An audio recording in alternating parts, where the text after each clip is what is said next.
Fala, meus queridos do segundo! Bom, tô voltando aqui então para nossa segunda aula de revisão, beleza? Na primeira aula a gente revisou os conteúdos vistos dentro de sala a respeito de globalização e blocos econômicos, e agora a gente vai analisar outros dois assuntos muito importantes que a gente analisou em sala in loco. São eles os indicadores de desenvolvimento e os indicadores demográficos. O primeiro, portanto, são os indicadores de desenvolvimento. A gente analisou que, ao longo dessa construção do mundo globalizado, uma tremenda desigualdade se estabeleceu no mundo. Isso em função de poucos países terem grande domínio tecnológico e, portanto, construírem a organização do mundo geopolítico, e outros que dependem dessa tecnologia, têm menos poder de barganha e são chamados de países periféricos.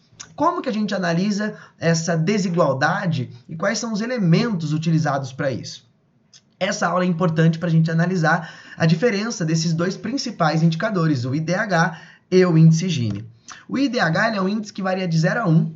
1 é um desenvolvimento humano maravilhoso e 0, um índice péssimo, muito ruim.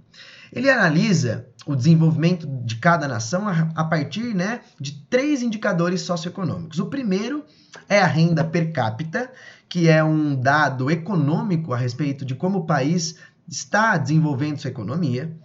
A educação traz dentro dela o indicador de grau de escolaridade, o que no Brasil é em média de 7,2 anos.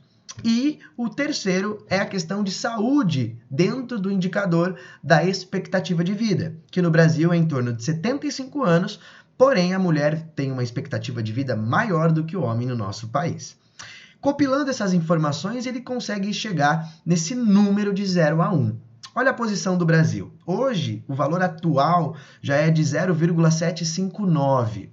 Para a Organização das Nações Unidas, esse é um desenvolvimento médio. Mas eu pergunto para você, médio para quem? Porque no Brasil a gente tem uma baita desigualdade interna. Então tem gente no Brasil que tem um índice de desenvolvimento humano muito alto, ele mora num bairro muito bom, tem acesso a farmácias, a supermercados, ele viaja para o exterior, ele tem uma acumulação de capital muito grande, tem uma fazenda, vive bem.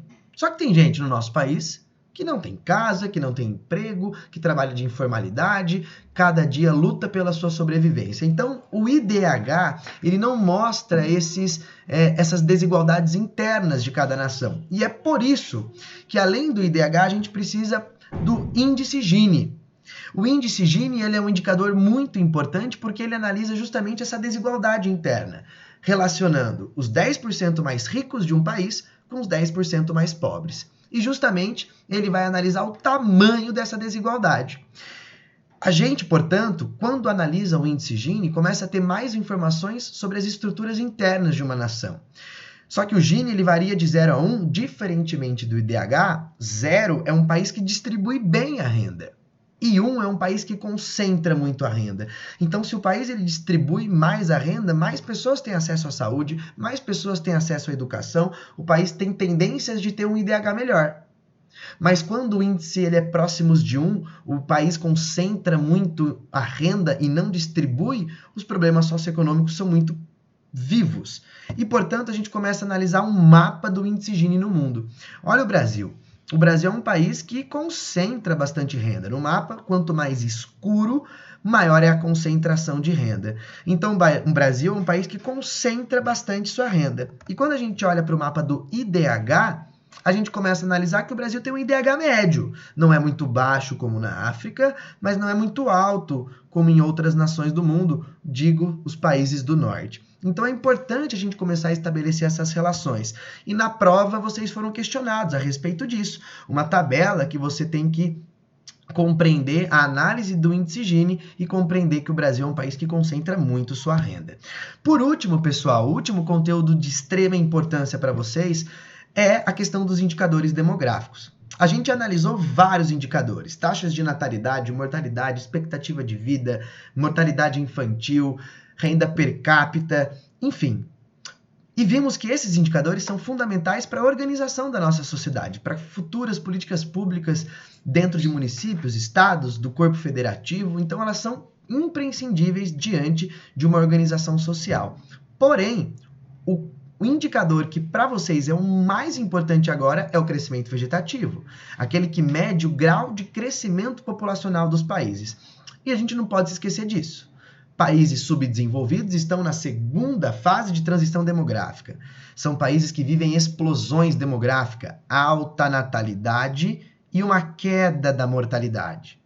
Países emergentes já estão na terceira fase do crescimento vegetativo e da transição demográfica. São países que têm queda na taxa de natalidade e uma mortalidade que ainda se mantém em níveis de redução, mas em níveis pequenos.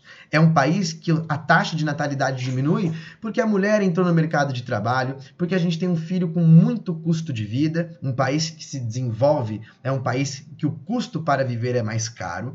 A gente passa a ter campanhas de prevenção como pílulas anticoncepcionais, tecnologias que vão desenvolver a camisinha nesses países, enfim, controles demográficos, ou até mesmo neomalthusianos, como a gente viu o caso da China em sala de aula. E um país desenvolvido está na quarta fase de transição demográfica, ele vive um envelhecimento populacional. Então, país subdesenvolvido, explosão demográfica. País emergente, bônus demográfico, muito adulto. E país desenvolvido, um envelhecimento. E isso é muito bem representado dentro desse gráfico, que são as pirâmides etárias. Quando a gente analisa o Brasil de 1960, uma base de jovens muito grande e uma expectativa de vida baixa. Não eram todos os jovens que chegavam à fase adulta e à fase idosa. Com o passar do tempo, a gente foi tendo uma redução do indicador de natalidade e, consequentemente, a porção dos adultos se tornou a hegemônica, um bônus demográfico, reflexo de um país emergente. E na prova, vocês viram uma análise sobre isso. Não se esqueçam, transição demográfica é o reflexo demográfico que um país vai ter quando ele se desenvolver. Tudo bem? Um grande beijo a vocês, contem conosco, tirem dúvidas comigo no Instagram, podem mandar sem problema algum, eu estou integralmente disponível a todos vocês. Muita saudade, fiquem bem e boa quarentena pra gente.